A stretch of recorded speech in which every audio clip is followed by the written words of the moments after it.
Hello. അപ്പോൾ എമ്പുരാൻ കണ്ടിട്ട് വരുന്ന വഴിയാ. എല്ലാവരും പ്രതീക്ഷിച്ചിരിക്കുകയായിരിക്കും അല്ലേ എമ്പുരാൻ്റെ റിവ്യൂ. ഞാൻ റിവ്യൂ ഒന്നും പറയാൻ പറ്റിയ ആളൊന്നുമല്ല, എങ്കിലും പടം പൊള്ളിയാണ് കേട്ടോ. അതിൻ്റെ മേക്കിംഗ് ആണ് ഗംഭീരം. കണ്ടിട്ട് ഒരു ഹോളിവുഡ് സിനിമയൊക്കെ കണ്ടിറങ്ങിയ ഒരു ഫീലുണ്ട്. പൃഥ്വിരാജിന് അപാരം ധൈര്യം. നമ്മുടെ നാട്ടിൽ നടക്കുന്ന പാർട്ടിയെ പറ്റിയിട്ടൊക്കെ തുറന്നടിച്ച് പറയാനുള്ള ധൈര്യം വേറെ ആർക്കും കിട്ടിയിട്ടില്ല.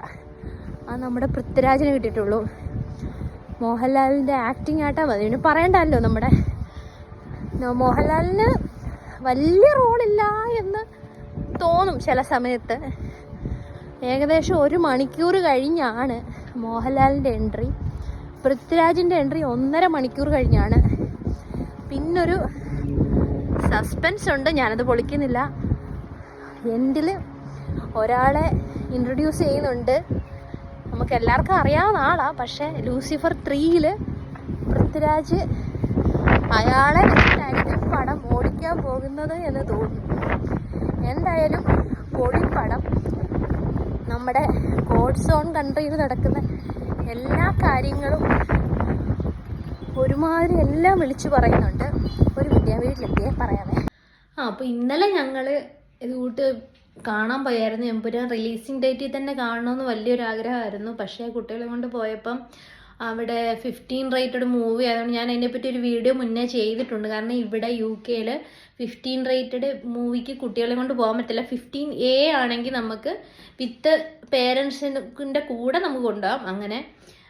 പക്ഷേ ഇവിടെ അത് പറ്റിയില്ല. അതുകൊണ്ട് തന്നെ മോന് ഭയങ്കര സങ്കടമായി. അവൻ്റെ കണ്ണൊക്കെ നിറഞ്ഞ് അവൻ വലിയ ആഗ്രഹത്തിരിക്കും എമ്പുരാൻ കാണാൻ പോകണമെന്നൊക്കെ പറഞ്ഞു.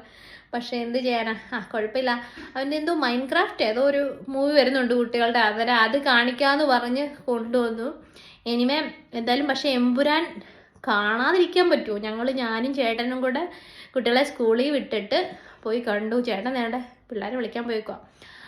എന്നിട്ട് അപ്പോൾ എമ്പുരാൻ്റെ കാര്യം പറയുവാണെങ്കിൽ അതെ, ഒരു സസ്പെൻസ് ഉണ്ട് ലാസ്റ്റ്. ആരും മിസ് ചെയ്യരുത് മൂവി.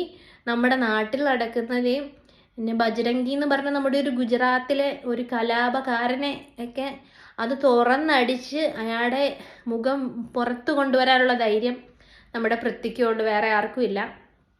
പിന്നെ മോഹൻലാലിൻ്റെ എൻട്രിയും പൃഥ്വിയുടെ എൻട്രി ഇച്ചിരി ലേറ്റായി പോയി നോക്കി. ഏകദേശം ഒരു 1 hour കഴിഞ്ഞിട്ടാണ് മോഹൻലാലിൻ്റെ എൻട്രി, 1.5 കഴിഞ്ഞിട്ടാണ് പൃഥ്വി എൻട്രി ആവുന്നത്.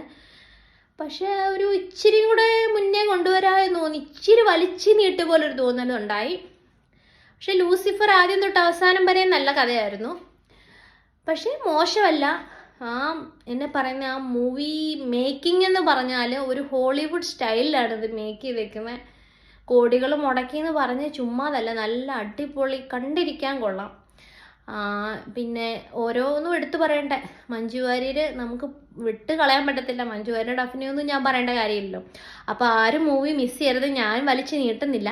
അപ്പോൾ എല്ലാവരും മൂവി പോയി കാണണം. പലരുടെ അഭിപ്രായം വരുന്നതുണ്ട്. പക്ഷേ എനിക്ക് മൂവി ഇഷ്ടമായി. ഇതിൻ്റെ അകത്ത് ഹിന്ദുക്കളുടെയും മുസ്ലിങ്ങളെയും തമ്മിൽ പറഞ്ഞെന്നോ ആൻറ്റി ക്രൈസ്റ്റിനെ പറ്റി പറഞ്ഞുകൊണ്ടോ അങ്ങനെയൊന്നുമില്ല. തിന്മയ്ക്കെതിരെ പ്രവർത്തിക്കാൻ ഒരാൾ രംഗത്ത് വരുന്നു, അതാണ് കഥ. അതിന് ആൻറ്റി ക്രൈസ്റ്റ് ആണെന്നോ ക്രിസ്ത്യൻസിന് വിരുദ്ധമാണെന്നോ അങ്ങനെയൊക്കെ പറയുന്നു. പക്ഷെ അങ്ങനെയൊന്നുമില്ല. എനിക്ക് അങ്ങനെയൊന്നും തോന്നിയില്ല. ചെയ്യുന്ന തെറ്റുകൾക്കെതിരെ പറയാൻ ആരെങ്കിലും വേണ്ടേ, അങ്ങനെ തോന്നിയിട്ടുള്ളൂ. എന്തായാലും എല്ലാവരും മൂവി പോയി കാണുക. അടിപൊളിയാണ്. L2 waiting for L3. Anyway എല്ലാവരും പോയി കാണാം. All the best.